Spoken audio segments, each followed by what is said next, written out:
Greetings and salutations. Today we're going to be talking about The Meg, a film directed by John Turteltaub and written by Dean Georgaris, John Hober, and Eric Hober, based on the novel by Steve Alton. If you're not familiar with the film or the book that it's based on, it tells the story of a group of researchers out in the Pacific Ocean and the terrifying giant shark they discover in the deepest recesses of the Mariana Trench. While I don't intend to summarize the movie scene for scene, it's probably appropriate to remind you that there are going to be few spoilers throughout. If you don't want the movie spoiled for you, your journey stops here. So long, and thanks for all the fish. There are a few things that I forgot about The Meg when I went to see it, such as the fact that it was originally a novel. The most likely reason for that is that it was published back in July of '97. The road to make the movie based on the novel was long and full of turns, and over the years, directors such as Guillermo del Toro and Eli Roth were both tapped for its development. Now, I'm not an Eli Roth fan, but you have to wonder what a shark attack movie directed by him would look like. For one, it would have likely needed an R rating rather than PG-13. While there's no guarantee that his version would have been good, I'd imagine its violence would be more interesting than what we got in the theatrical release. Although, considering the history of the people involved, it shouldn't really be that surprising that The Meg turned out to be mediocre at best. I find that I tend to be more critical of the writers of any film more than anything else, and I feel that it's fairly safe to be critical of the writers for this film. The movie is written by Dean Georgaris, John Hober, and Eric Hober. Well, I'm not familiar with all of their work. Dean wrote the screenplay for the second Tomb Raider movie with Angelina Jolie, while John and Eric wrote the screenplay for Battleship. Though I imagine that writing this version of The Meg had its own trials and tribulations, that resume definitely doesn't bode well. While there are plenty of reasons I could imagine as to why The Meg doesn't float my boat, how about I limit myself to just talking about one specific reason right here? And in the story of The Meg, it's about people on a research station set on the Pacific Ocean, on this kind of rig in the ocean. And there's this fancy laboratory on the bottom with its walls made largely out of glass for the purposes of viewing the sea life around the lab. The shark, at one point in the story, attacks the lab, taking a big bite at the glass and leaves it indentations of its teeth in the glass itself. That is the only time the shark ever attacks the station. Instead, there's a large amount of time in which the Meg is little more than a gigantic battering ram, headbutting submarines for half the movie. After it bites the lab, the rest of the movie is happy to just have it attack boats, and then back to submersibles again. The Meg also brings up an extremely odd issue in which it deviates from the novel, and is less exciting because of it. While the movie more or less follows the plot of the book, it's a lot of the details. There's a lot of details that change, and for the most part, a lot of those changes are worse off, largely to accommodate the film's PG-13 rating. It's that PG-13 rating that means that for a good half of the film, all the shark is doing is ramming submersibles off screen. Everyone is down on the bottom of the seafloor in their fancy submersibles, while the Meg swims about, gigantic but mostly unseen. The shark is detectable, though, so a lot of that first half is people staring at radar screens, stating the location of where the shark is at the moment, and whether the shark is moving. Or if it's just an object and they don't know it's a shark, and they're like, oh no, there's this object on the radar moving at a very high speed. That's like half the film. This might have been suspenseful if it weren't for the fact that the characters are so dumb. There's a point in time in which they clearly state that having the lights on attracts the shark. and then they turn on the lights, and then they leave the lights on. But I digress.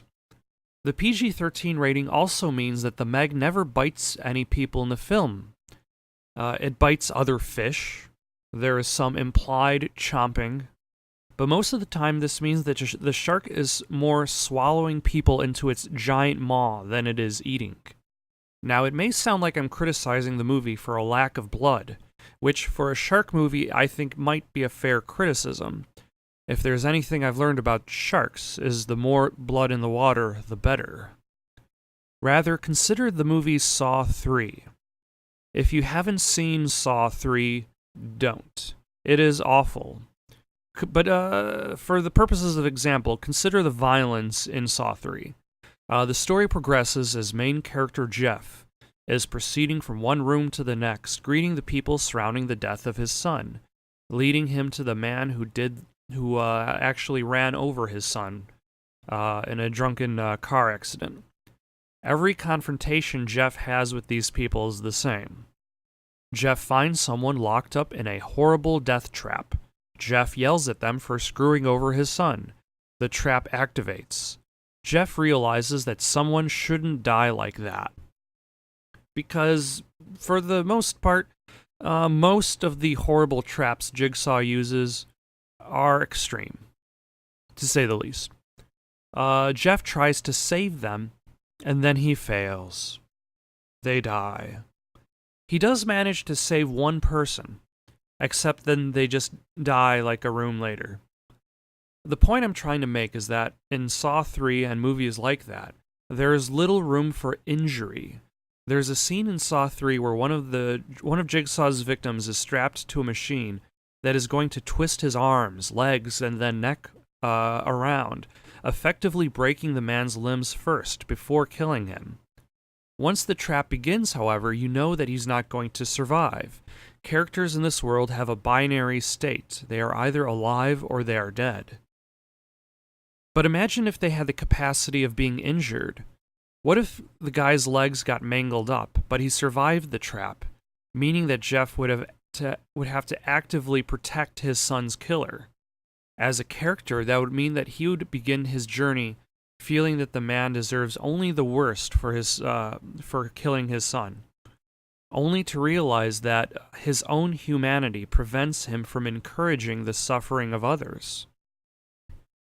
With the Meg, the characters in the story also largely have binary states, alive or dead. There's one character who gets injured. The Meg rams her submersible and she gets stabbed in her side. This means that she can't really move around so much. This twist, however, is overall meaningless, as the submersible she's in is stuck on the ocean floor. She wasn't going anywhere to begin with, and we're already notified that she is running on a timeline, as the submersible is running out of oxygen. Except now she's also running out of blood, which does not really increase the tension of the scene.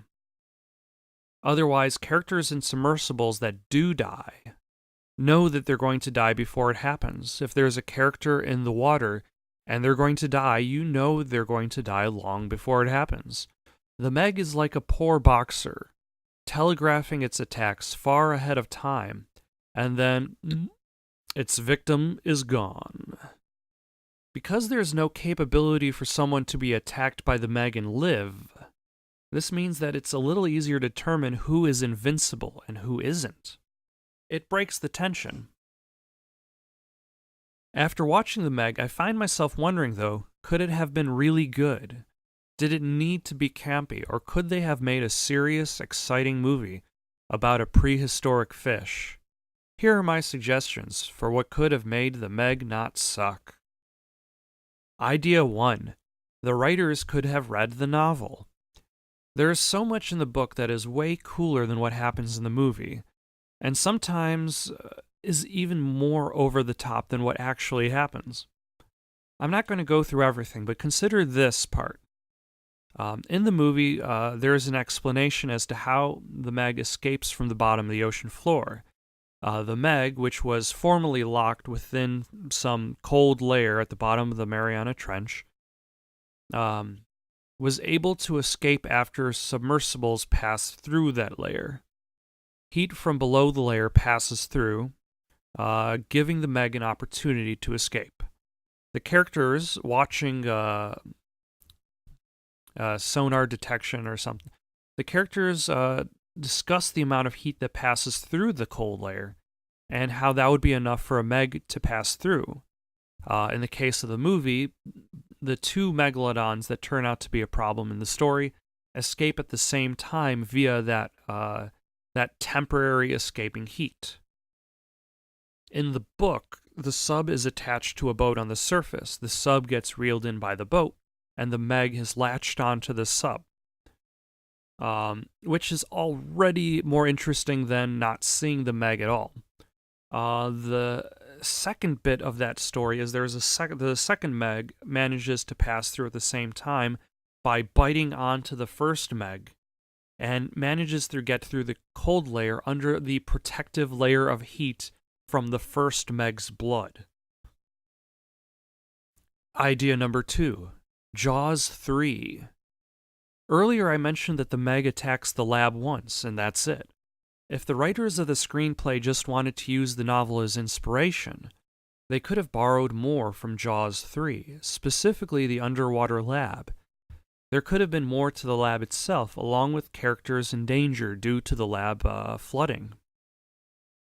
Idea number 3. Tomorrow Never Dies. So in the movie Tomorrow Never Dies, the villain is an owner of a newspaper. His goal is to create the news, thus allowing his newspaper to cover the news faster than anyone else. His plot is to pit the US and China against each other. In this version of the Meg, there are political hostilities going on between US and China. The research station is caught in between that all, with Chinese characters and US characters working at the station, trying to focus on their work despite their respective countries' issues. Then the arrival of the Meg forces the characters to work together. The combined might of the US and Chinese forces fight together to finally destroy the Meg at the end of the tale. Idea number 4. The Transporter. So Jason Statham is back as Frank in Transporter 5? Megalodon. In this story, Frank is tasked with getting into a research station on the Pacific Ocean, acquiring an item of some importance, and then getting out. He gets into gunfights because the research station is for some reason heavily guarded, but in the process, the Megalodon that they have in custody gets released. I can't guarantee that any of those ideas would become great movies, though I'm fairly certain they would be more ambitious than what was presented in The Meg. As a shark attack movie, it borrows the plot of Jaws 3, mashes it up against the plot of Jaws 1, with the quality of Jaws 2. It bears a lot of teeth, but lacks the bite to back it up. Thank you for watching. If you've still got the itch for more content, why not give one of those links a try? Got some questions or comments, you can comment down below or send it on over to itsoundedgoodonpaper@gmail.com. That's itsoundedgoodonpaper@gmail.com. In the meantime, so long, folks.